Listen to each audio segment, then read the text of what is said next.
Assalamualaikum warahmatullahi wabarakatuh.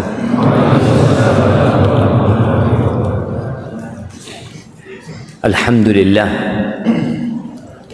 alladzi hadana lihada wa ma kunna linahtadiya laula an hadana Allah.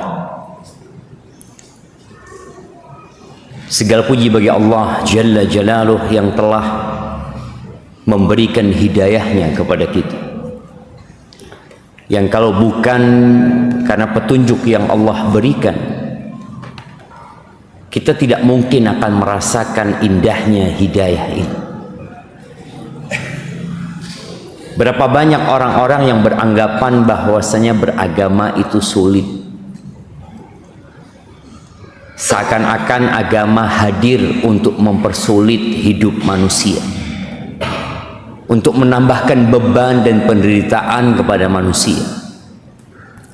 Padahal Allah Azza wa Jalla berfirman, Taha ma anzalna alaikal Qur'an litashqa. Tidaklah kami menurunkan Al-Quran kepadamu agar engkau menderita. Enggak. Illa tadhkiratan liman yakhsha. Quran itu turun sebagai peringatan buat orang-orang yang takut. Peringatan tsunami. Tatkala terjadi gempa umpamanya, lalu ada sirine yang dibunyikan. Kira-kira siapa yang akan lari meninggalkan rumahnya menuju ke dataran tinggi? Siapa? Yang takut. Yang takut saja. Ketika dia nggak takut, dia akan tetap di rumah. Tapi tatkala dia takut, maka dia akan mendapatkan manfaat dari peringatan yang diberikan. Al-Quran hudan lil muttaqin. Sejatinya petunjuk itu untuk seluruh umat manusia. Syahrul Ramadan alladzi unzila fihi al-Quran hudan linnas. Tapi di awal Al-Baqarah Allah mengatakan dzalikal kitabu la raiba fi hudan lil muttaqin. Buat orang-orang yang takut gitu loh. Agama ini hadir untuk menyelamatkan kita dari segala bencana, mengangkat manusia dari segala keterpurukan. Agama itu jalan keselamatan bagi yang takut. Maka kita bersyukur kepada Allah Azza wa Jalla yang telah menjadikan kita umat Islam, dan semoga Allah mematikan kita di atas Islam. Allahumma salli wa sallim ala abdika wa rasulika sayyidina wa maulana wa habibina wa syafi'ina Muhammad wa ala alihi wa ashabihi ajma'in. Kalau antum dengar nama Nabi Muhammad sallallahu alaihi wasallam, maka bersolawat jemaah. Al-bakhil man dzukirtu indahu falam yusalli alaih. Kalau mau tahu orang bakhil, bukan orang yang bakhil dengan hartanya, tapi orang yang bakhil dengan lisannya untuk mengatakan sallallahu alaihi wasallam tatkala Nabi Muhammad alaihi salatu wassalam disebutkan namanya, padahal beliau adalah juru selamat kita. Kita nggak akan selamat kecuali mengikuti jalan Rasul sallallahu alaihi wasallam. Amma ba'd, setiap rakaat salat kita senantiasa mengatakan iyyaka na'bud wa iyyaka nasta'in. Lalu kita meminta pertolongan kepada Allah, dan yang pertama kita pinta, dan yang paling utama dan yang selalu adalah ihdinas siratal mustaqim. Tunjukkan kepada kami jalan yang lurus. Sebagian kita sudah membaca ihdinas siratal mustaqim 40 tahun. Ada yang sudah 50 tahun. Bahkan ada yang 60 tahun dia membaca ihdinas siratal mustaqim. Dari subuh ke zuhur ada potensi kita nggak berjalan di siratal mustaqim. Dari zuhur ke asar, dari asar ke maghrib, dari maghrib ke isya, ada yang ditambah ba'diyah dan qobliyah, ada yang ditambah sholat malam. Bayangkan berapa kali dalam sehari dia mengatakan ihdinas siratal mustaqim.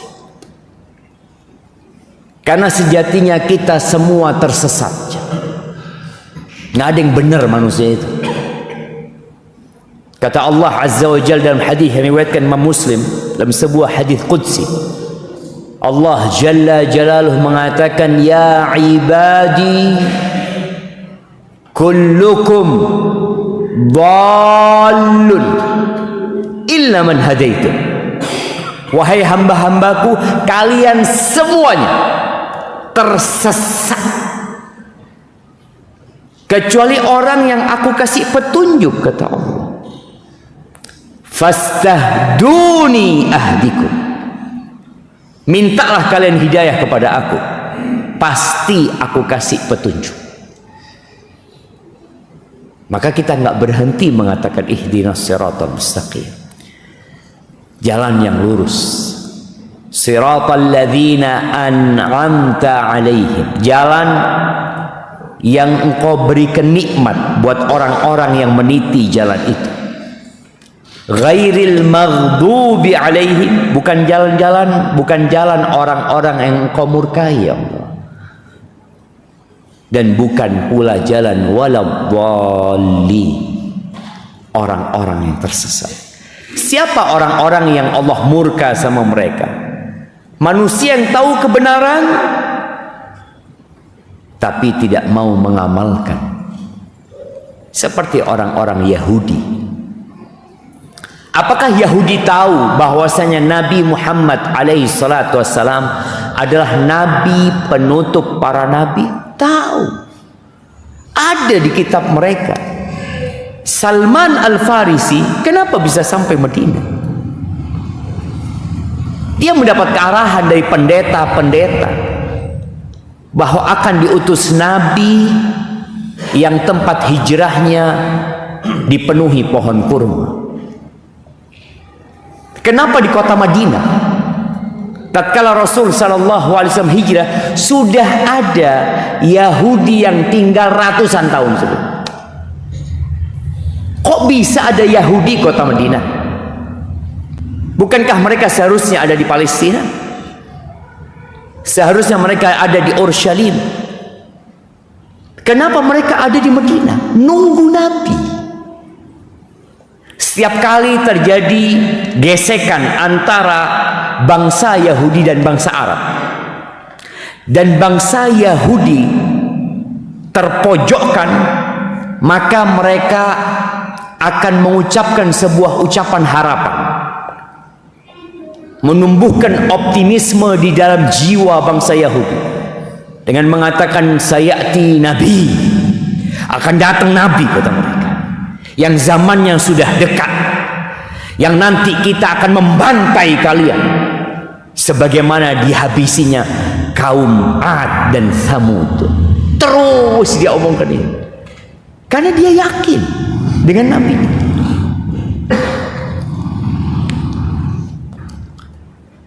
Huyai bin Akhtab, apa hubungan Huyai bin Akhtab sama Nabi Muhammad SAW? Anak kasih hadiah yang bisa jawab. Mertua, Masya Allah, fadl. Mertua Nabi SAW, walaupun mati sebelum Nabi menikah dengan anak. Huyai bin Akhtab ini tokoh Yahudi Bani Nadir. Pada saat hijrahnya Nabi Muhammad SAW, beliau sampai kota Madinah alaihi salatu wassalam sebelum sholat zuhur lah. Maka berita tersebar di dalam kota bahwa Nabi telah datang alaihi salatu wassalam. Ada riwayat yang diperselisihkan berkaitan dengan tala'al badru alaina. Tapi yang jelas di rumah-rumah setiap penduduk Madinah ada disebut nama Muhammad sallallahu alaihi wasallam. Huyai bin Akhtab bersama saudaranya, saudara kandung namanya Abu Yasir. Ini cerita istrinya Nabi Muhammad SAW, putrinya Huyai bin Akhtab, Sofia. Pagi-pagi ayah dan pamanku itu sudah pergi meninggalkan rumah, dan baru kembali ke rumah ketika senja. Sofia berkata, aku ini putri yang paling dicintai ayahku, yang juga paling disayang oleh pamanku. Biasanya kalau mereka datang, aku akan menyambut mereka dan mereka menggendongku, memelukku, senang dengan anaknya. Tapi hari itu ketika aku datang, mereka datang dalam kondisi gelisah, wajahnya masam, ada kecemasan. Ketika aku datang, mereka tidak memberikan sambutan seperti yang biasa mereka berikan kepada aku. Lalu Abu Yasir bertanya kepada saudaranya Huyai, apakah benar dia Nabi yang disebutkan dalam Taurat dan dalam Injil? Kata Huyai bin Akhtab, betul dia. Terus apa sikap? Nih orang yang dimurkai Allah ya. Adawatuhu ma baqi. Kalau engkau tanya sikapku, memusuhi dia selama aku hidup. Dia tahu kebenaran. Gak ada dalam bayangan dia ternyata nabinya dari orang Arab, dari keturunannya Ismail. Karena selama ini Banu Israel nabinya dari kalangan Banu Israel, dari anak keturunan Yaqub ibn Ishaq ibn Ibrahim. Tahu-tahu nih nabi dari keturunannya Ismail ibn Ibrahim. Itulah orang-orang yang dimurkai Allah karena fanatisme terhadap kelompoknya, terhadap bangsanya, maka dia nggak mau mengikuti. Yang kedua, ad-dhalin, orang-orang yang tersesat. Siapa mereka? Mereka adalah orang-orang yang nggak tahu kebenaran di mana, akhirnya tersesat. Dikasih tahu nggak mau, akhirnya dia nggak mencapai tujuan yang dia inginkan. Orang-orang Nasrani, kalau antum lihat bagaimana bencinya Nasoro kepada Yahudi itu dulu, karena dianggap bangsa Yahudi ini adalah orang-orang yang melakukan konspirasi sehingga kerajaan hendak membunuh Nabi Isa alaihissalam. Itu kerjaannya Yahudi. Mereka yang mengatakan Nabi Isa adalah anak zina. Bayangin, mereka tahu bukan kan? Mereka tahu, tapi mereka nggak mau mengikuti. Sebagian Nabi mereka bunuh, sebagian Nabi mereka dustakan. Ini Nasoro yang awalnya benci sama Yahudi, benci sama salib, karena anggapan mereka Nabi mereka dibunuh oleh orang-orang Yahudi. Kok kemudian salib menjadi simbol yang mereka agungkan? Itulah tersesatnya mereka.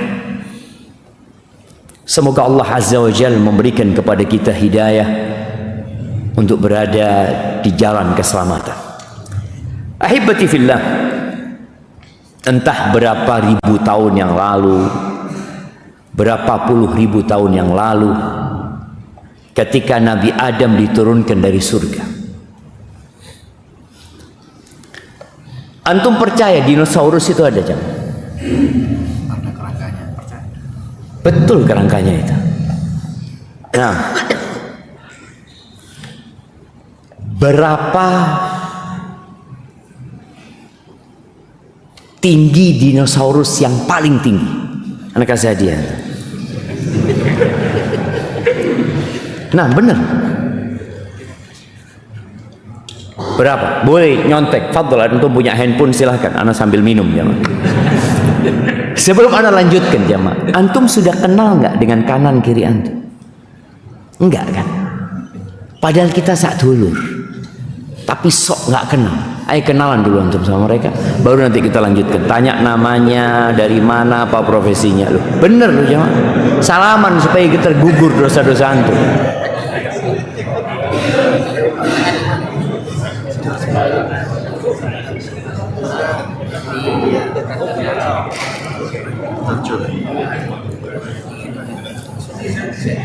Nama, dari mana, dan profesi.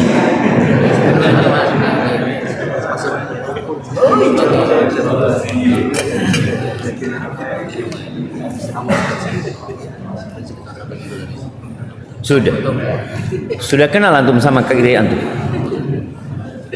yang pegang handphone? Sudah kenal dengan kanan kiri antum? Ayo kenalan kok. Suruh kenalan, tidak kenalan. Kenalan dulu. Lu kenalkan diri antum. Jangan tanya saya fulan dan anaknya fulan gitu loh. Sudah. Terus yang kanan. Lu belum.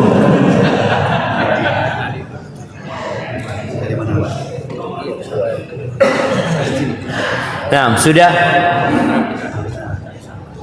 Kenapa angkat tangan? Sudah kenalan? Yang kanan siapa namanya?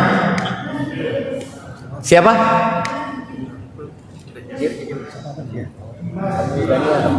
Oke, yang sebelah kiri? Lo belum, ayo kenalan dulu.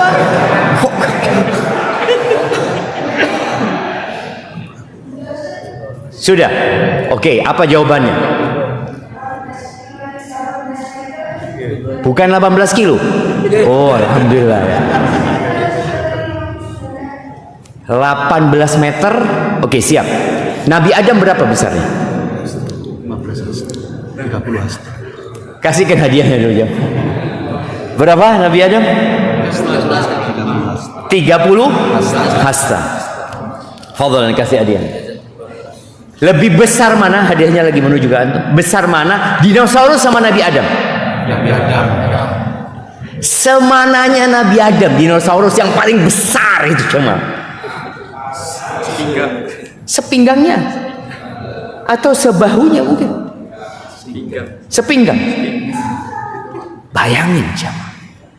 Jadi dinosaurus itu kadal-kadal sekarang gitu. Nabi Adam. Loh iya loh jamaah. Cuma kan karena kita sudah membaca tulisan-tulisan orang barat, apalagi yang mereka tidak beriman bahwasanya manusia pertama adalah Nabi Adam. Sebagian mereka meyakini adanya evolusi seperti itu. Loh, kita meyakini manusia paling pertama yang ada itu Nabi Adam. Besarnya 30 hasta. 60 hasta, kira-kira 28 meter. Dinosaurus yang paling besar cuma 18. Jaraknya 10 meter sama Nabi Adam, jemaah. Kenapa sampai hari ini belum ditemukan kerangka orang-orang yang hidup di zaman Nabi Adam? Yang ditemukan dinosaurus. Modelnya kayak gini, modelnya kayak gini. Tapi Anda nggak mau cerita itu. Itu bukan pembahasan kita. Tapi ketika Nabi Adam diturunkan dari surga, ada banyak cerita ini dalam Al-Quran.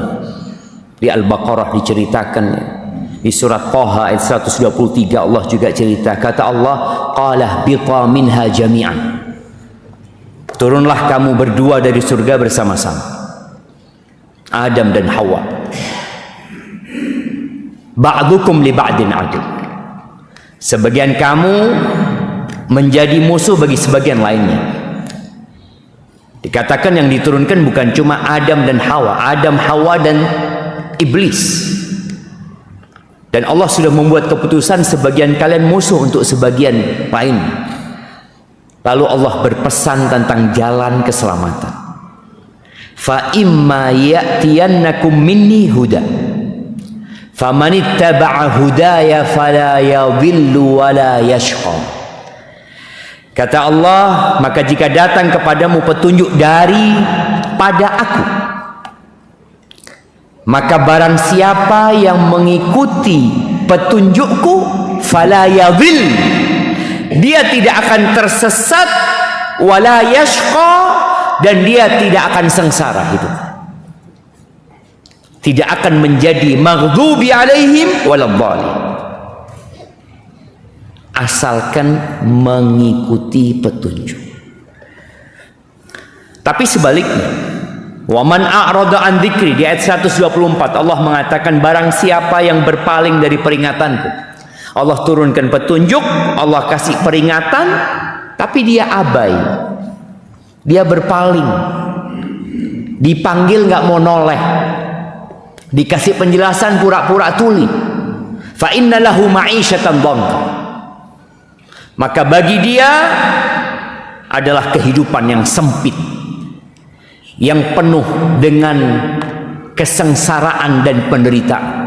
Bumi yang luas ini, yang seharusnya dadanya menjadi lapang tatkala melihat, tapi gara-gara berpaling dari peringatan Allah, walaupun hidupnya bergelimang harta, penuh dengan kemewahan, Allah sudah putuskan, fa inna lahu ma'isyatan dhanka, bagi dia, maka sesungguhnya bagi dia kehidupan yang sempit. Wa nahsyuruhu yaumal qiyamati a'ma, dan kami akan menghimpun dia pada hari kiamat dalam kondisi buta. Di dunia dia bisa melihat, dia bisa memperhatikan, ustadz yang menyampaikan dia juga tahu, Al-Quran yang diturunkan juga dia tahu, tapi dia berpaling darinya, maka pada hari kiamat akan dihimpun dalam kondisi buta.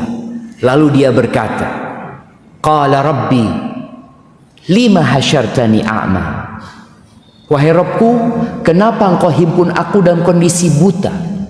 Wa qad kuntu basira, padahal dulu ketika aku hidup di dunia aku bisa ngelihat. Bayangin ya, keluar dari kuburnya dia nabrak sana nabrak sini. Orang kalau dari lahir buta, dia akan biasa. Dengan berjalannya waktu, dia bisa berjalan tanpa memiliki mata. Tapi bagaimana dengan kondisi yang awalnya bisa melihat, tahu-tahu buta? Maka Allah mengatakan kepada orang ini, qala kadzalik atatka ayatuna fanasitaha wa kadzalika al-yawma tunsa.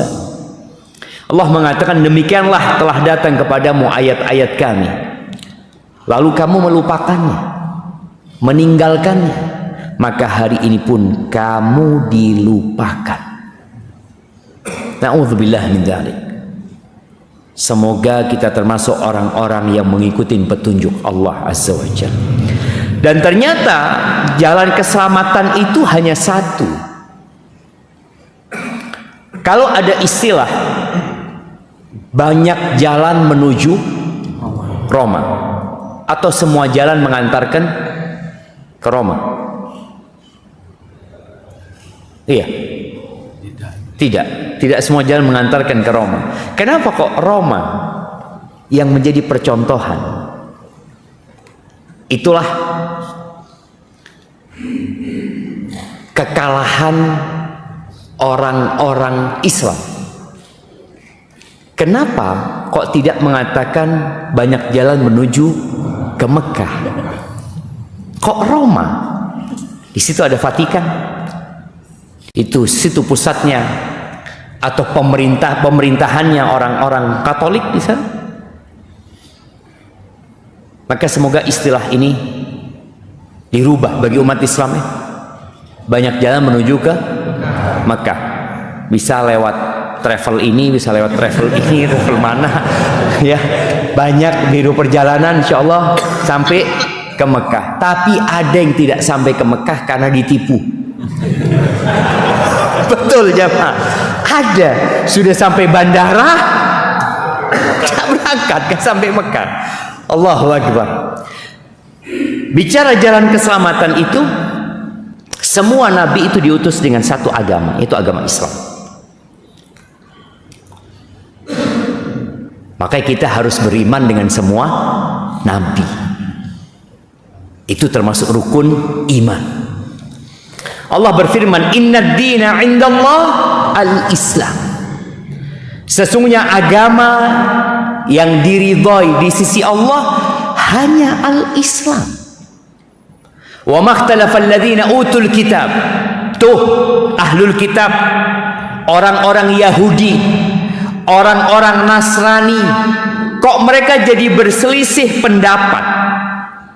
Padahal telah turun kepada mereka kitab Taurat, kitab Zabur, kitab Injil. Ada kitab kepada mereka. Lalu diutus Nabi Muhammad SAW dengan Al-Quran.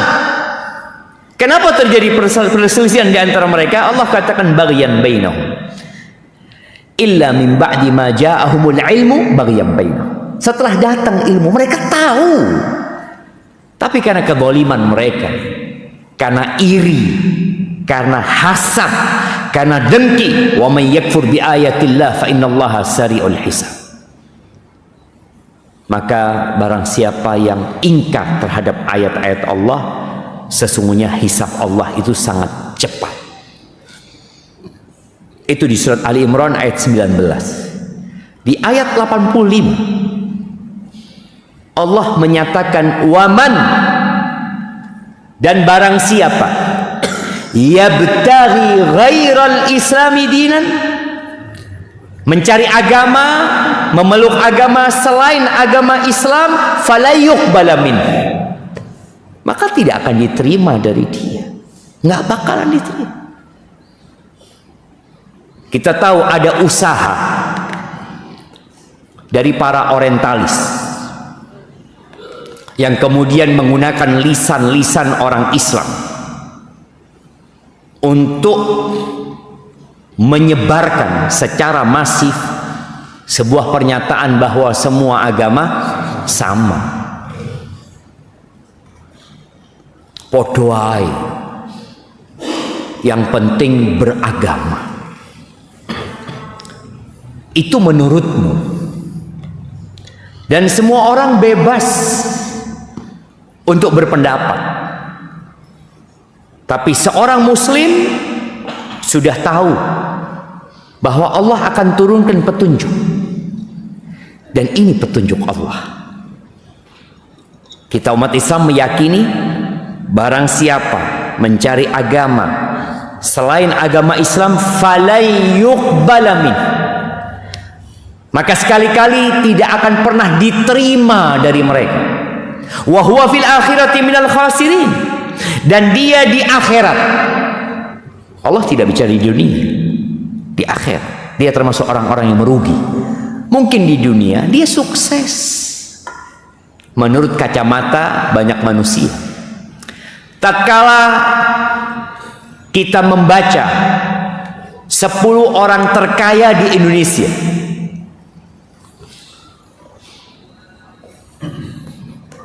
siapa yang mau menyebutkan 10 orang terkaya di Indonesia aja?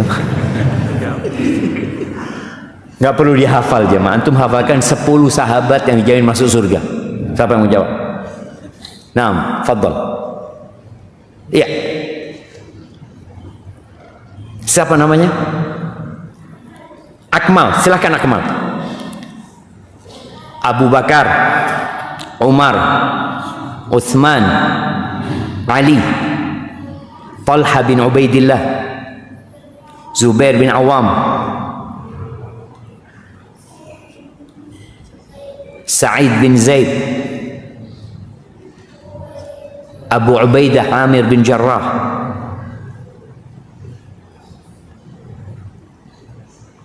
Ibn Auf, Abdurrahman bin Auf, Ibn Abi Waqqas, Sa'ad bin Abi Waqqas. Nah, Masya Allah, zakallah khair ya Kamal. Itu yang perlu dihafal. Nggak perlu untuk menghafal orang 10 orang terkaya di Indonesia. Tapi sependek yang ana tahu, nggak ada yang Muslim. Iya, kalaupun ada yang Muslim satu mungkin tidak tahu lah. Ada satu ya?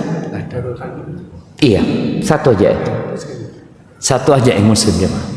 Sisanya non Muslim. Maka Allah sebutkan, barang siapa yang mencari agama selain Islam, Allah nggak akan terima. Dia akan termasuk jadi orang-orang yang merugi. Itu keputusan Allah Azza wa Jalla. Dunia, dunia. Mau dibawa kemana dunia ini jemaah? Yang ada orang meninggal dunia, meninggal dunia. Rumah yang dibangun, istana yang didirikan berpuluh-puluh tahun, mati, ditinggal. Dan antum kalau lihat harga tanah yang dekat kuburan sama harga tanah yang jauh dari kuburan, mana yang lebih mahal? Yang jauh dari kuburan, karena takut mati orang itu jemaah. Lihat, aduh kuburan eling mati. Padahal sebenarnya itu masa depan dia. Maka ingat, barang siapa yang mencari agama selain Islam, maka nggak akan diterima. Di masa Nabi Musa alaihissalam, syahadat mereka adalah asyhadu an la ilaha illallah Musa Rasulullah. Di masa Nabi Isa alaihissalam, syahadat mereka asyhadu an la ilaha illallah Isa Rasulullah. Di masa Nabi kita Muhammad alaihi salatu wassalam, penutup para nabi, beliau yang mengimami semua nabi di Masjidil Aqsa ketika Isra dan Mi'raj, maka syahadatnya asyhadu an la ilaha illallah Muhammad Rasulullah.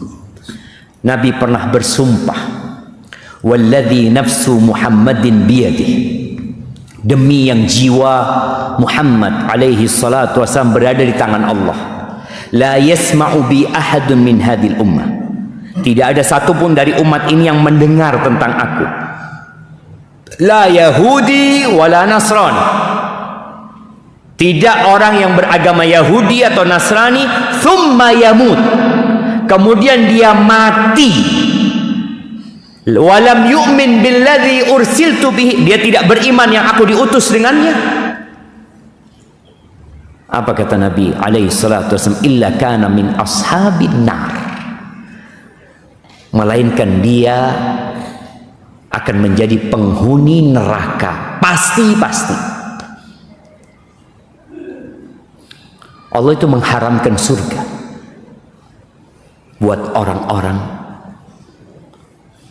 yang kafir dan tidak beriman. Umat Islam kalau ingin selamat, tuh kan sudah Islam Ustaz, berarti sudah selamat. Tunggu dulu. Insya Allah umat Islam selamat, semuanya masuk surga. Kata Nabi SAW, kullu ummati yadkhulunal jannah, semua umatku masuk surga, kata Nabi SAW. Illa man aba, kecuali yang enggan masuk surga, nggak mau masuk surga. Kata para sahabat, wa man ya'ba ya Rasulullah, siapa orang yang nggak mau masuk surga gitu loh. Ada yang tidak mau masuk surga jemaah? Nggak ada. Ternyata ada orang yang enggan masuk surga. Nabi alaihi salatu wasallam mengatakan, man ata'ani dakhalal jannah, barang siapa yang patuh sama aku, dia masuk surga. Wa man asani faqad aba. Dan barang siapa yang bermaksiat kepadaku, nggak nurut sama aku, maka dia enggan masuk surga. Lisannya ngomong mau masuk surga, tapi amalannya membuktikan dia enggak. Surga umpamanya di timur, dia ke barat. Lu katanya mau masuk surga, lu di sana lu surga. Berat jalannya. Karena memang surga itu dikelilingi oleh hal-hal yang dibenci oleh jiwa. Huffatil jannah bil makari. Jalan menuju surga kata Allah, falaqtahamal aqabah. Jalannya terjal. Orang kalau jalan di jalan yang landai, enak nafasnya jemaah. Tapi kalau jalannya terjal, heart rate-nya kadang-kala sampai 190. Iso jantungan. Kadang-kala dia akhirnya turun. Ngos-ngosan. Iya. Jalan menuju surga itu ngos-ngosan. Kalau menuju neraka turun zaman. Nggak pakai gas antum sudah. Tahu-tahu nyemplung ke neraka. Dan yang membuat orang suka ke neraka karena kanan kirinya indah, menyenangkan. Syahwat itu menyenangkan. Tapi ketika menuju ke surga, Allahu Akbar, Allah menyebutkan tentang penghuni surga itu, kanu qalilan minal laili ma yahja'un. Mereka kalau malam tidurnya sedikit. Wah, anak sedikit Ustaz. Alhamdulillah Ustaz. Nonton bola terus. Nunda.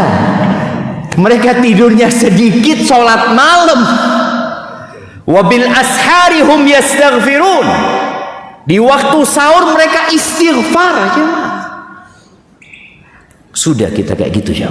Waduh. Rasul sallallahu alaihi wasallam sholat sampai bengkak kakinya. Kita bengkak karena apa? Kagian lunggu. Ini sholat sampai bengkak sallallahu alaihi wasallam. Kita ini akan masuk bulan Sya'ban.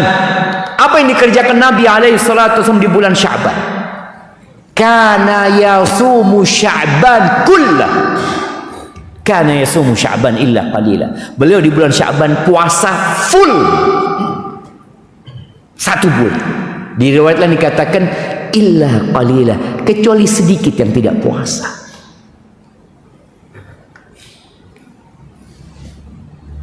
Kan cuma sunnah Ustaz.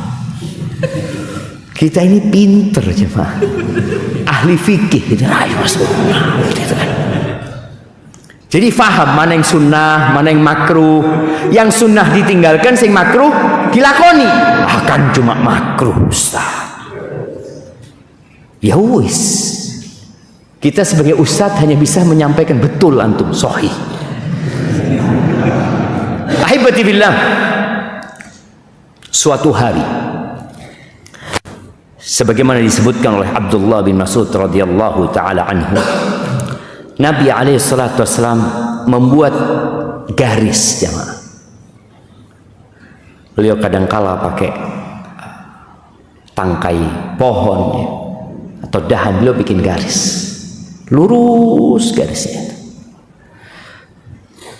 Lalu beliau mengatakan, hadza sabilullah mustaqiman. Ini jalan selamat nih menuju kepada Allah yang lurus ini. Wa khatta khututan an yaminihi wa shimalihi. Beliau bikin garis di kanan kiri dari jalan ini.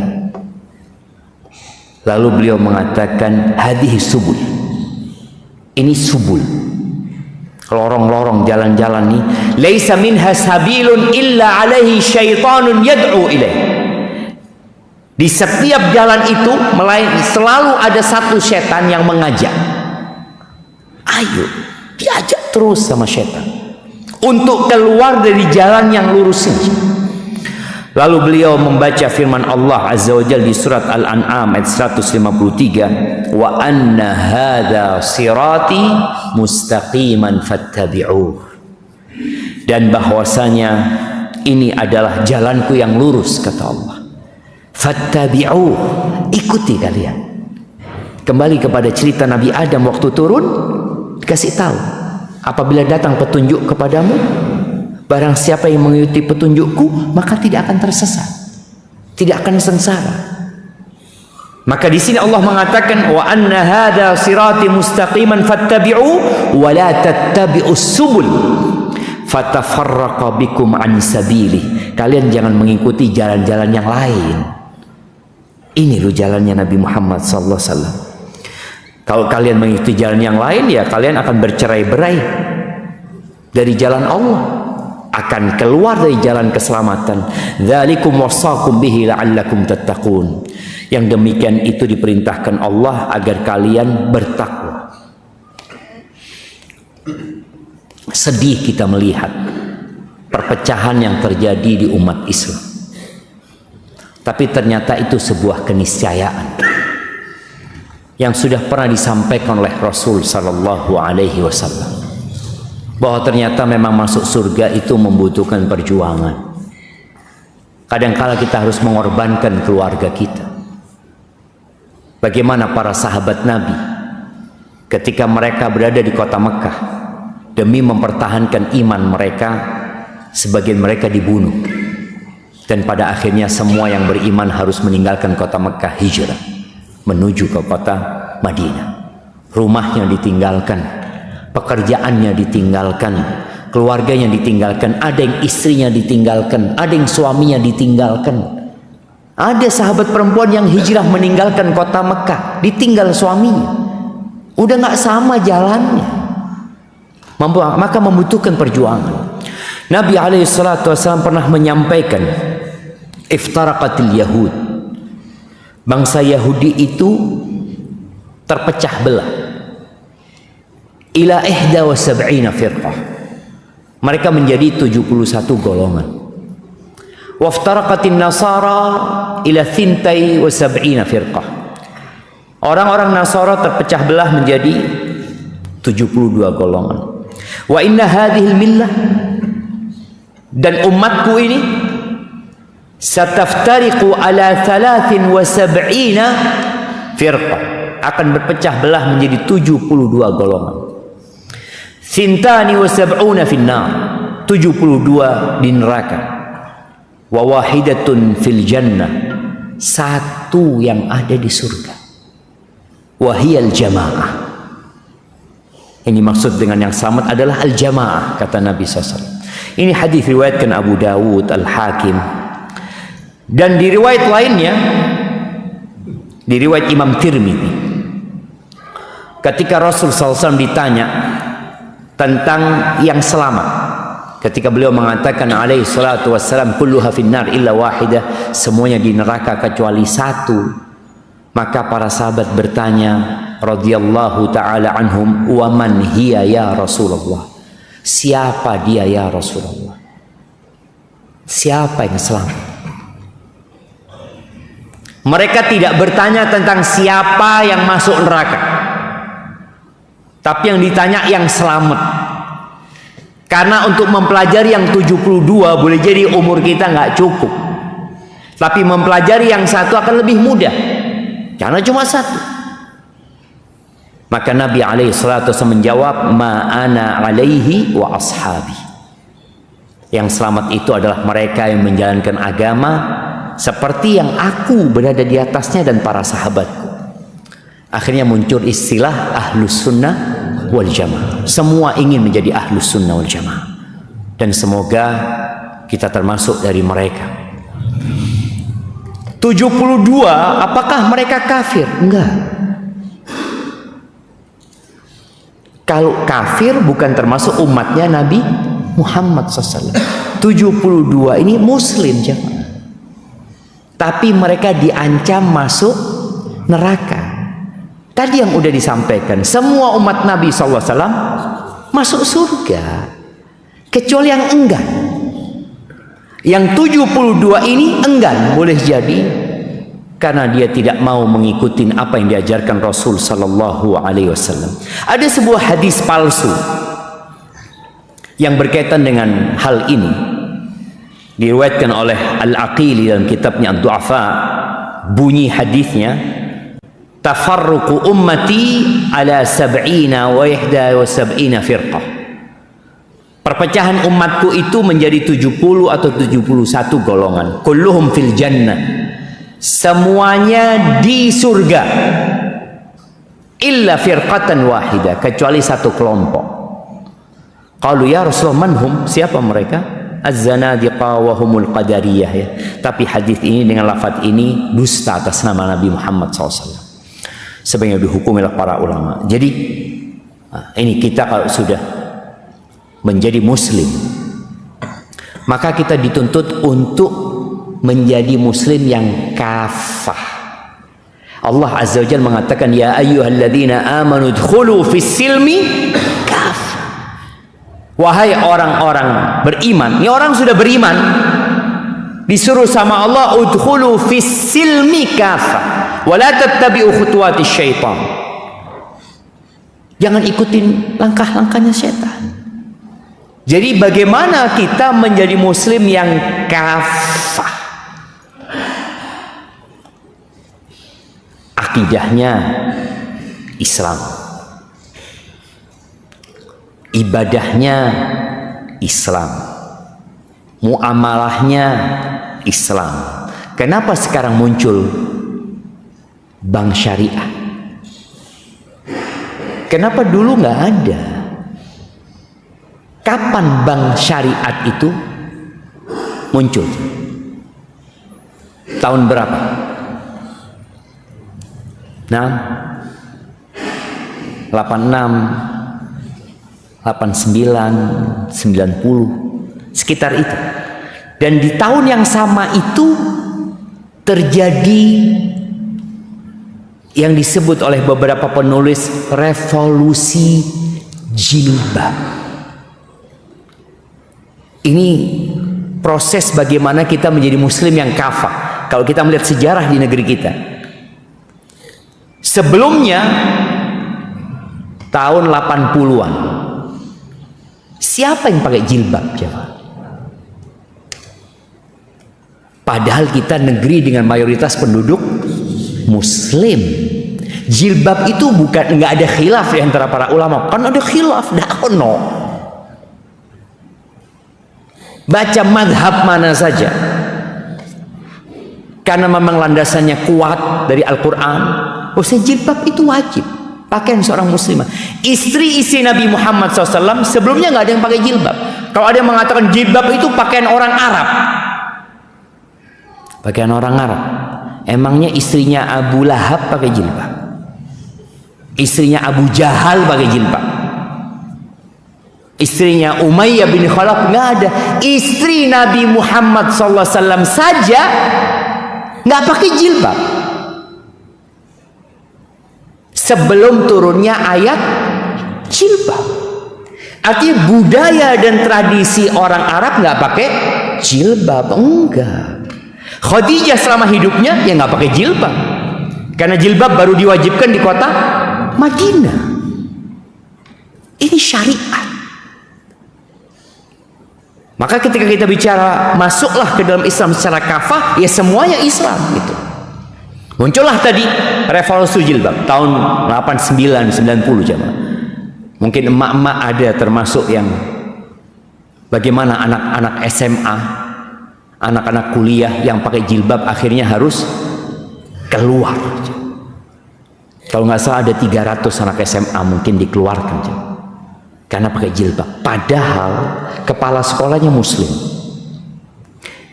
menteri pendidikannya muslim, presidennya muslim. Kenapa terjadi itu? Ya karena ilmu tentang Islam ini belum cukup kita. Makanya kita terus harus belajar menggali. Dulu polisi itu nggak boleh pakai jilbab. Bayangin ya. Tentara boleh, yang perempuan ya. Mana ngomong jangan polisi pakai jilbab. Maksudnya polwan ya. Polwan. Kalau tentara perempuan apa? Oh, sendiri-sendiri, lain-lain. Nah, iyalah. Tapi yang jelas tadi, dulu nggak boleh. Sekarang boleh, Sob. Boleh kan? Anda ingat dengan istrinya seorang jenderal bintang 2. Dia haji. Pada masa itu belum boleh pakai jilbab. Di acara-acara kenegaraan pakaiannya sudah ditetapkan. Kok bisa jamaah? Padahal semuanya muslim nih jamaah. Sampai apa yang dia lakukan ketika dia berangkat haji, dia botakin rambutnya supaya dia punya alasan pakai jilbab. Bayangin perjuangan di negeri kita yang penduduknya mayoritas muslim itu panjang. Tapi sekarang alhamdulillah kita melihat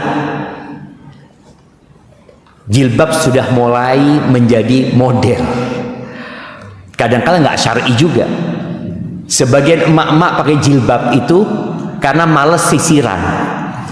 Jadi belanja ke pasar jilbaban pakai daster segini loh. Anak lihat dia opo. Jadi dia pakai kerudung itu, ya kita nggak boleh suudzon namanya. Tapi gimana nggak suudzon namanya? Jilbab kan menutupin seluruh tubuhnya. Ini segini anunya, dasternya. Terus sampai ke setengah betis, motoran dengan kerudungnya. Dia merasa sudah berjilbab. Udkhulu fis silmi kafah, masuklah ke dalam Islam secara kafah.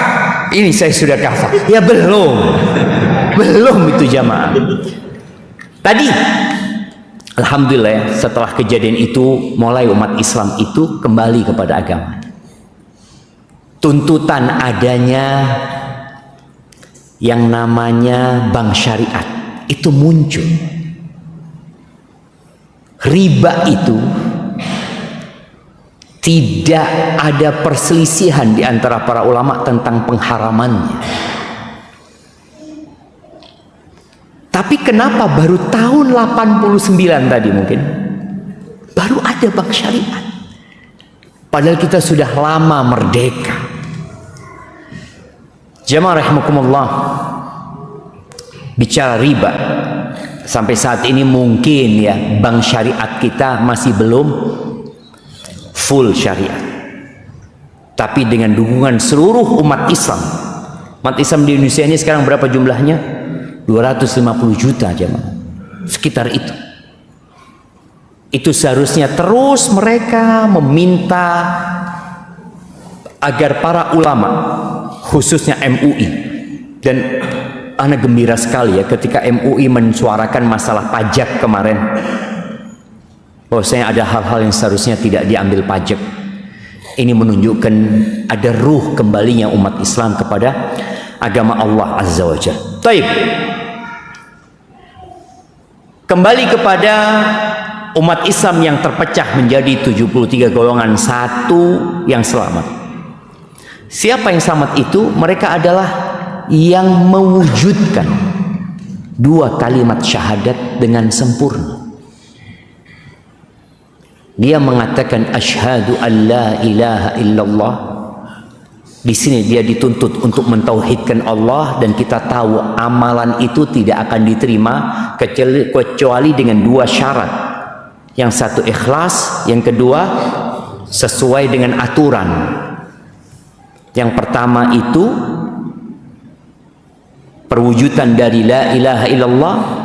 Yang kedua kita mengatakan asyhadu anna Muhammad Rasulullah sallallahu alaihi wasallam. Yang konsekuensinya ketika seorang mengatakan asyhadu anna Muhammad Rasulullah, dia mentaati perintah Nabi, menjauhi larangannya, percaya dengan semua informasi yang disampaikan Rasul SAW. Mau masuk akal, tidak masuk akal, cerita Isra Mi'raj masuk akal apa enggak? Masuk akal enggak? Akalnya siapa? Ketika Nabi SAW pulang dari Masjidil Aqsa, beliau pagi itu sudah ada di Mekah. Datang nih Abu Jahal, melihat di wajah Nabi SAW ada kecemasan. Ditanyalah, ada apa engkau tadi? Tadi Nabi SAW, usriya bi, aku baru saja melakukan perjalanan di malam hari, atau diberangkatkan aku dari Masjidil Aqsa, kemudian aku sampai sini lagi. Nggak cerita mi'rajnya, karena mi'raj aja kalau dia nggak percaya dari Masjidil Aqsa, apalagi mi'rajnya sudah. Ini orang Abu Jahal ini. Kata Abu Jahal, apa? Tapi sampaikan, kalau aku kumpulkan orang-orang, engkau akan ceritakan ini. Abu Jahal jadi panitia kajian. Dia mengatakan, kalau aku kumpulkan orang-orang itu, engkau akan sampaikan ini. Iya, kata dia. Dipanggillah orang-orang, sini. Ada cerita nih. Ceritakan yang kau sampaikan kamu. Nabi cerita sosok. Ada yang pegang kepala, ada yang tepuk tangan. Tapi sebagian tahu bahwa Nabi Muhammad SAW nggak pernah dusta, nggak pernah. Gitu. Maka yang tanya, baik, Masjid Aqsa seperti apa? Coba engkau gambarkan. Kasih tahu seperti ini. Sampai Nabi ada yang lupa beberapa tanda-tanda Masjid Aqsa. Allah angkat Masjidil Aqsa. Nabi ngeliat. Dan Nabi menyebutkan semua tentang Masjidil Aqsa secara lengkap. Kata mereka yang pernah ke Masjidil Aqsa, kalau bicara gambarannya seperti yang dikatakan Nabi. Tapi tadi nggak semuanya beriman. Akhirnya datang Abu Jahal jumpain Abu Bakar. Kita lihat ya, orang-orang kafir nggak berhenti berdakwah jemaah. Mereka juga cari mana Abu Bakar. Datang nih, kata dia. Nggak tahu manggilnya seperti apa ya. Abu Jahal manggil Abu Bakar ini seperti apa? Soalnya bahasa Arab itu ada juga memanggil yang disingkat jemaah. Ada yang manggil disingkat. Seperti Aisyah dipanggil Aish, dipanggil Aish. Abu Bakar, kata dia, engkau sudah dengar berita yang viral, kata dia. Mungkin ya, kalau sekarang kan orang selalu ngomong ini ada berita yang viral apa, katanya. Apa katanya Abu Bakar, katanya, sohibmu dia mengaku kalau baru saja berangkat dari Masjidil Aqsa dan sudah balik paginya udah nyampe sini. Kata Abu Bakar, kalau dia berkata demikian benar. Kata Abu Jahal, ayolah Abu Bakar, mikir gitu. Masih udah mikir itu loh. Ini repot ketemu Abu Bakar ini. Coba kau mikir itu. Kata Abu Bakar, aku itu percaya dengan berita langit yang datang pagi dan petang. Apalagi cuma Masjidil Aqsa. Nah, ini akal. Aku percaya dengan berita yang datang dari langit. Kalau jaraknya Masjidil Aqsa, kita tahu semua 1 bulan perjalanan naik onta. Kalau naik onta dari langit, siapa yang tahu? Dan aku percaya. Maka sejak itu disebut Abu Bakar As-Siddiq. Maka di sini kita sebagai seorang Muslim percaya. Nggak perlu antum mengatakan kalau ada orang loh. Kalau ada pesawat kan kita tahu sekarang 1 jam udah nyampe gitu. Dulu udah ada pesawat. Seperti itu. Maka Abu Bakar tidak berbicara tentang masalah kendaraan yang dipakai Nabi SAW. Tapi dia berbicara dengan kacamata iman. Dengan kacamata asyhadu an la ilaha illallah wa asyhadu anna Muhammad Rasulullah sallallahu alaihi wasallam.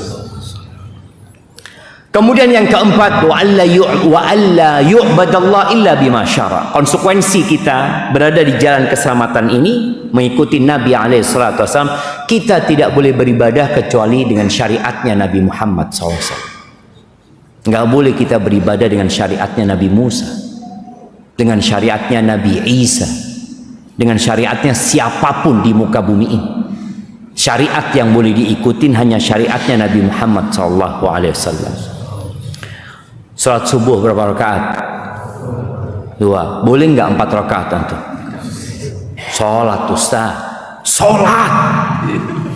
Lebih banyak anak baca Al-Fatihahnya, lebih banyak rukuknya, lebih banyak sujudnya. Nggak boleh. Kenapa? Nabi Muhammad ngajarkan 2 rakaat. Antar maghrib 7 rakaat. Imamnya nyampaikan jamaah, insyaallah maghrib sekarang kita 7 rakaat. Nggak diterima. Haji. Sekarang ini Ustaz ada masalah di Indonesia. Kuota haji dijual. Ya dijual dari dulu jamaah kepada jemaah yang mau berangkat haji gitu seperti itu. Itu nggak ada masalah. Yang jadi masalah sekarang ini antrian orang haji itu sudah sampai berapa tahun? 30 tahun. Jadi sekarang antum umur berapa? 24. Kalau daftar sekarang baru berangkat?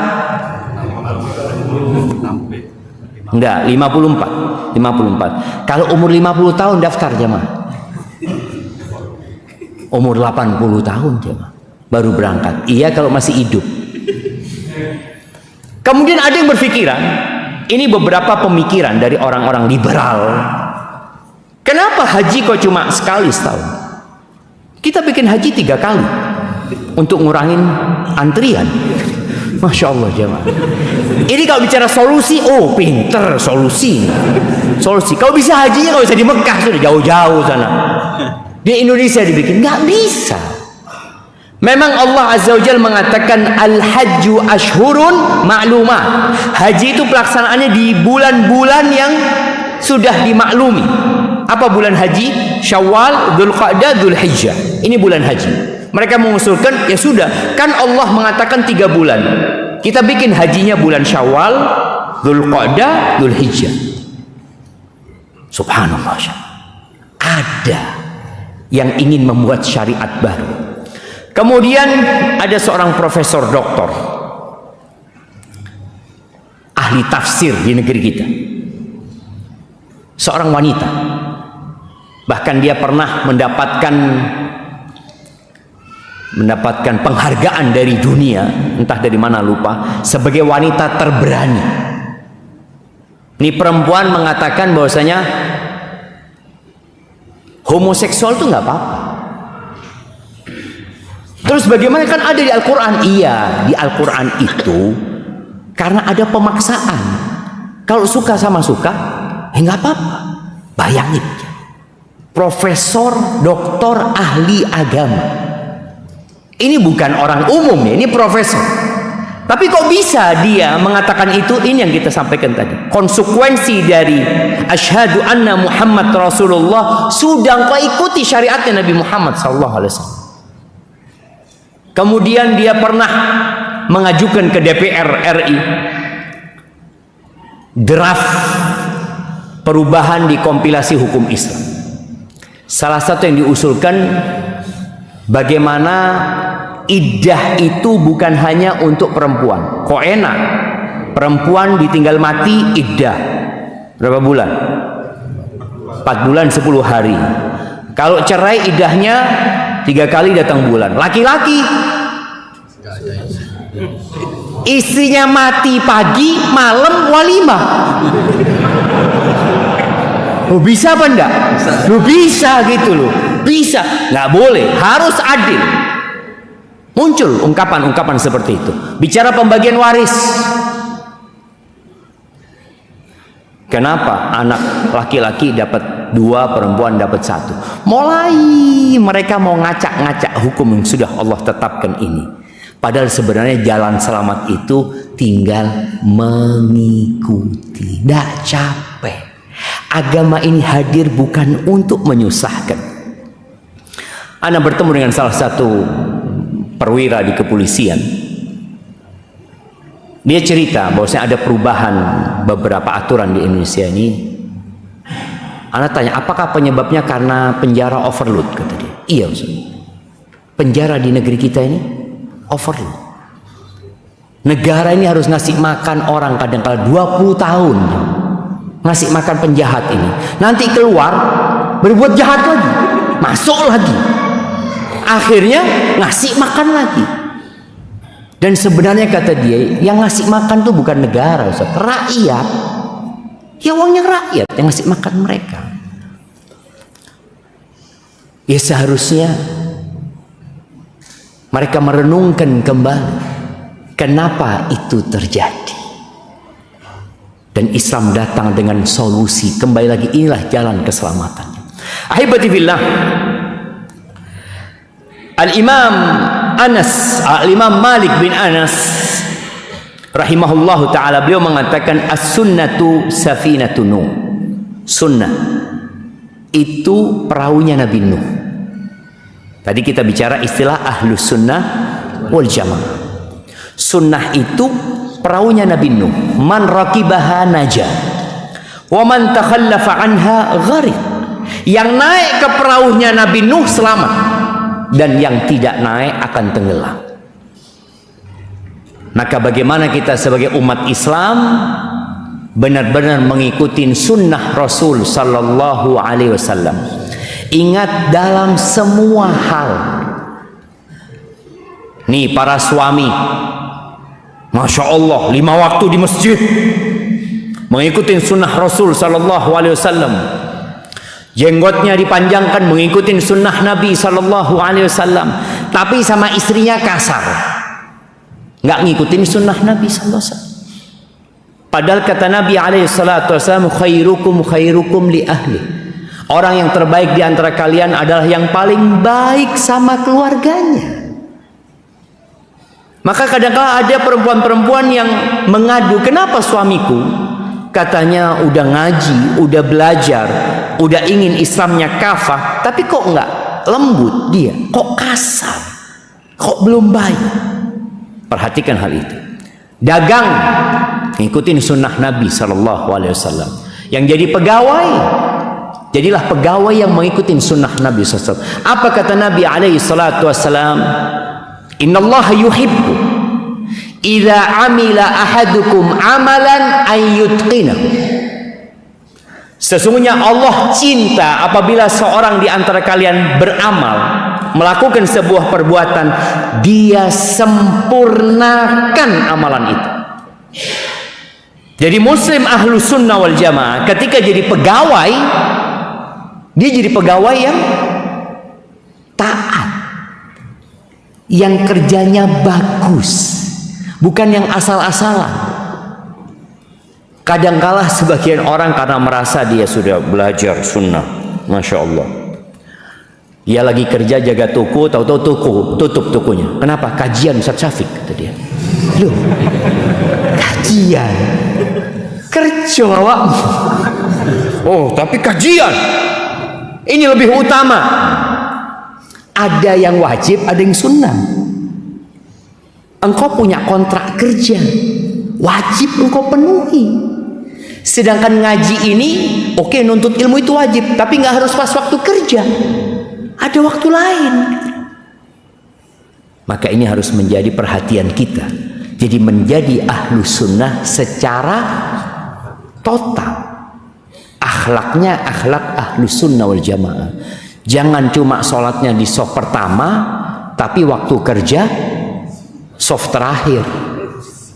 Telat-telat nggak apa-apa lah Ustaz, urusan dunia. Loh iya, urusan dunia. Tapi antum dalam urusan ini ada ikatan yang diatur oleh agama. Al-muslimuna ala syurutihim. Orang-orang Islam itu harus memenuhi persyaratan yang telah dibuat di antara mereka. Maka penuhi hal itu, jamaah. Ini contoh ya, yang lainnya masih banyak sekali antum bisa pelajari. Dan yang terakhir, kondisi umat Islam sangat memprihatinkan, baik di dalam negeri atau di luar negeri. Secara umum, peristiwa Gaza menjadi contoh nyata akan kehinaan umat Islam, di mana umat Islam dengan jumlah 2 miliar itu tidak bisa memberhentikan Yahudi Israel yang jumlahnya maksimal cuma 25 juta. Bayangin aja, 2 miliar tidak bisa mengatur yang 25 juta. Dan ternyata Nabi SAW sudah pernah menyampaikan fenomena seperti ini. Di dalam hadis riwayatkan Abu Dawud, Nabi SAW mengatakan, "Idza tabaya'tum bil'ina." Kalau sistem jual beli kalian ina. Ina itu riba yang terselubung.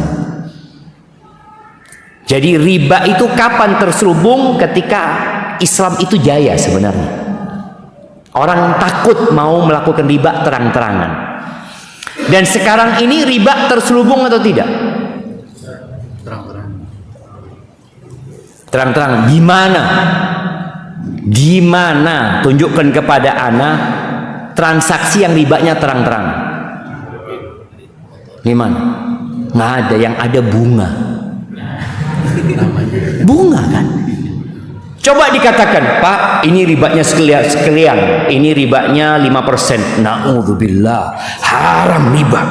Oh ya, afan, bunganya. Oh ya, kalau bunga nggak apa-apa. Antum bisa bayangin jemaah. Perubahan kata itu membuat orang berubah sikap. Dulu, waktu anak SD, SMP sama SMA mungkin, ada sebuah istilah yang sekarang sudah nggak ada. Dulu ada istilah namanya WTS. Ini mau tanya ini, generasi sekarang, apa WTS itu? Nggak tahu. Nah, wallahu a'lam, nggak tahu coba. Kalau yang tua-tua gini tahu.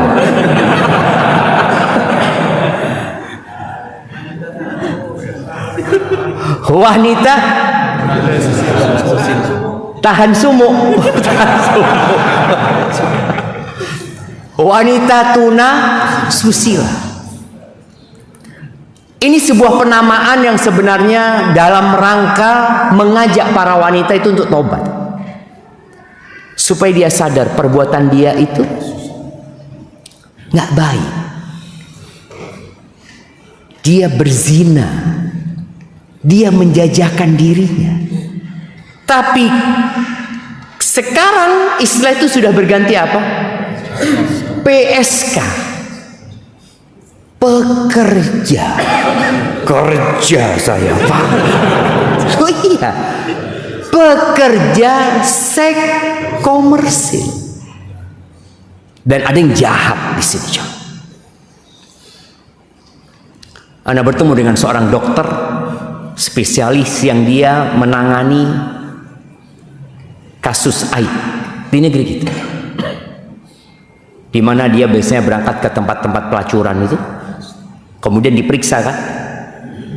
Ana sampaikan kepada dokter ini, dok, apa nggak bisa ngajak ustadz ya ke sana untuk memberikan pencerahan agar mereka bertaubat kepada Allah Azza wa Jalla? Kata dia, nggak bisa. Yang bisa kita lakukan hanya memberikan penyuluhan bagaimana mereka berzina aman. Na'udzubillah. Kira-kira tobat nggak dia jemaah? Sulit akan tobat. Tapi ketika dulu dia menyandang WTS, malu dia jemaah. Malu.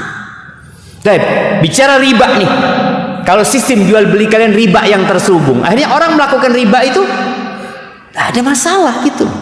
Kredit ini, kredit itu, nggak ada riba di sana, yang ada bunga. Kalau nggak bunga, denda atau apalah bahasanya seperti itu. Dan orang tuh suka dengan yang namanya bunga. Di Arab bukan bunga, apa?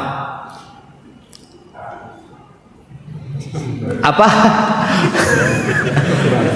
Di Arab itu terjemahan bahasa Inggrisnya. Bahasa Inggrisnya apa? Interest. Apa interest itu bahasa Arabnya? Faedah. Faedah. Ini ada faedahnya sekian. Oh iya, faedah. Coba dengan riba. Nama riba aja sudah menggambarkan laknat Allah Azza wa Jal, murka Allah, na'udzubillah. Tapi ketika faedah, Wah, oleh faedah. Yang ada oleh laknat jemaah. Baik, Nabi mengatakan alaihi salatu wasallam, "Idza tabayatum bil ina." Apabila sistem jual beli kalian ina. Dan kita bersyukur alhamdulillah dengan adanya tadi bank-bank yang menuju ke syariat.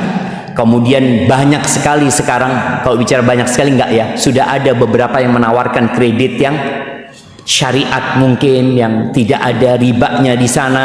Ini sebagai salah satu bentuk tadi menuju ke jalan keselamatan secara sempurna. Yang kedua, wa akhadtum adnabal baqar, dan kalian sibuk memegang ekor-ekor sapi, sibuk dengan peternakan kalian. Waraditum bizara, kalian sudah senang dengan pertanian, perkebunan kalian. Punya perkebunan ini, wa taraktumul jihad, dan kalian meninggalkan jihad, perjuangan di jalan Allah Azza wa Jalla. Apa yang akan terjadi? Sallatallahu alaikum dhullan. Ketika itu yang terjadi sama kalian, maka Allah akan menimpakan kepada kalian kehinaan. 2 miliar tidak mampu menghadapi 25 juta. Kenapa? Karena mereka sudah tidak memikirkan agama lagi. Yang mereka pikirkan hanya perutnya dan yang di bawah perut. Allah akan timpakan kehinaan, la yanzi'u, tidak akan dicabut. Sampai kapan? Hatta tarji'u ila dinikum, sampai kalian kembali kepada agama kalian. Jadi jalan selamat itu ya kembali kepada Islam yang kafah. Bagaimana kita mewujudkan la ilaha illallah? Kita tidak meminta, kita tidak berdoa, kita tidak bersandar, kita tidak bergantung kecuali kepada Allah Azza wa Jalla. La ilaha illallah. Kemudian kita tadi menjalani hidup ini mengikuti syariatnya Nabi Muhammad sallallahu alaihi wasallam. Sistem jual beli kalian. Contoh ringan jemaah. Kalender masjid ini. Anda mau tanya sama DKI masjid ini. Yang jelas ada kalender Hijriyah kan? Ada di atas. Coba lihat dulu, jangan ngomong nggak ada antum. Lewat insya Allah.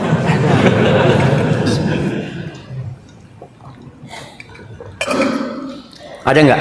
Loh, antum lihat, anak nggak kelihatan jemaah. Ada, alhamdulillah. Penggajian di masjid ini pakai kalender Hijriyah apa Masehi? Hijriyah, alhamdulillah. Artinya ini dalam rangka tadi kembali kepada Islam. Kenapa kita banyak lupa dengan kalender Hijriyah? Kalau kita tes di masjid ini, kira-kira berapa persen yang tahu dengan kalender Hijriyah? Kira-kira jemaah. Ya, ana ndak suudzon jemaah ya. Kalau ngeliat wajah-wajah kayak gini kayaknya banyak yang nggak hafal gitu. Banyak yang nggak hafal jemaah. Tadi malam anak tes sebutkan pas. Oke. Bagaimana kita tes antum? Bulan pertama apa dalam Islam? Ini yang ditanyain. Oh, masya Allah. Belakangnya setelah Muharram apa? Pas ya. Sebelahnya pas. Apa? Sebelahnya Safar, betul. Setelah Safar Rabiul Awal, Rabiul Akhir. Kita lihat, jangan rame-rame antum. Ini sedang tes. Nah, pas. Oke, sebelahnya Jumadil Awal. Sebelahnya jangan rame-rame. Kalau kerja kelompok bisa semuanya jemaah. Tapi sendiri-sendiri sebagai bentuk kita kembali kepada agama kita. Paling tidak kita hafal, karena seluruh rangkaian ibadah kita itu berkaitan dengan Muharram sampai Dzulhijjah. Kita sekarang berada di bulan Rajab, bulan haram. Sebentar lagi kita akan masuk ke bulan Sya'ban, itu bulan diangkatnya amalan. Ana mau tanya, antum, kita puasa tanggal berapa? Iya. Oh, Ramadan. Alhamdulillah jemaah. Alhamdulillah Ramadan. Ada sebagian yang tanya puasa kapan? Februari insyaallah. Ya mungkin tanggal 19 Februari. Kok iso puasa Februari gitu kan? Tidak ada. Puasa itu 1 Ramadan. Tapi kan enggak. Kita kebalikannya. Semua ibadah akhirnya diikat dengan Masehi. Padahal kita tahu semua. Sebelum Masehi itu bahasa Inggrisnya apa? Apa? Before Christ, sebelum Kristus. Sebelum Kristus. Itu kalendernya mereka. Kita kenapa kok bisa ngikutin mereka? Salah satunya karena kita dijajah Belanda 350 tahun. Tapi kan kita udah merdeka. Apa yang menghalangi antum untuk menghafal kalender Hijriah? Apa yang menghalangi antum untuk menggaji orang-orang yang dekat sama antum dengan Hijriah? Pembantu, nih bapak-bapak, ibu-ibu yang punya pembantu, mulai bulan ini kan akhir Rajab nih, ngomong sama pembantunya, gajinya mulai bulan ini ikut Hijriah. Loh iya, jadi yang Januari kasih full sudah, jazakallah khair, seneng dia, dianggap Januarinya full karena akan masuk bulan Sya'ban. Insya Allah pembantu kita hafal kalender Hijriah. Setiap tanggal 25 dia tunggu-tunggu kapan 25 Sya'ban, kapan 25 Ramadan, kapan 25 Syawal, Dzulqa'dah, Dzulhijjah, hafal. Tapi karena gajinya pakai Masehi, ya dia nggak hafal. Lawang bosnya nggak hafal, seperti jamaah. Maka jamaah, kembalilah kepada agama dengan cara kita belajar. Alhamdulillah kajian-kajian tolong dihidupkan kembali dan usahakan ya. Kalau Jumatan itu jangan telat. Usahakan di soft pertama. Cuma insya Allah ana yakin sih yang hadir ini kalau Jumat nggak telat, karena yang telat nggak datang kajian. Laung Jumat yang wajib aja dia telat datangnya, apalagi kajian yang cuma sekedar sunnah seperti itu. Barakallahu fiik. Itu yang dapat ana sampaikan jemaah. Mungkin tanya jawab di lain waktu saja karena ana harus balik ke Jember. Ana bawa ini insya Allah. Nanti ketemu lagi di kesempatan yang berikutnya. Ana ucapkan jazakumullah khair kepada DKM Masjid Al-Ukhuwah ya. Al-Ukhuwah, masjid ini masjid Ukhuwah. Maka tadi kalau antum datang ke masjid tolong kenalan dengan yang kanan kirinya. Boleh jadi yang kanan kiri antum tuh masuk surga lebih dulu daripada antum. Dan boleh jadi kalau dia ingat sama antum, dia akan memberikan syafaat kepada antum. Subhanakallahumma wa bihamdika asyhadu an la ilaha illa anta astaghfiruka wa atubu ilaik. Wassalamualaikum warahmatullahi wabarakatuh.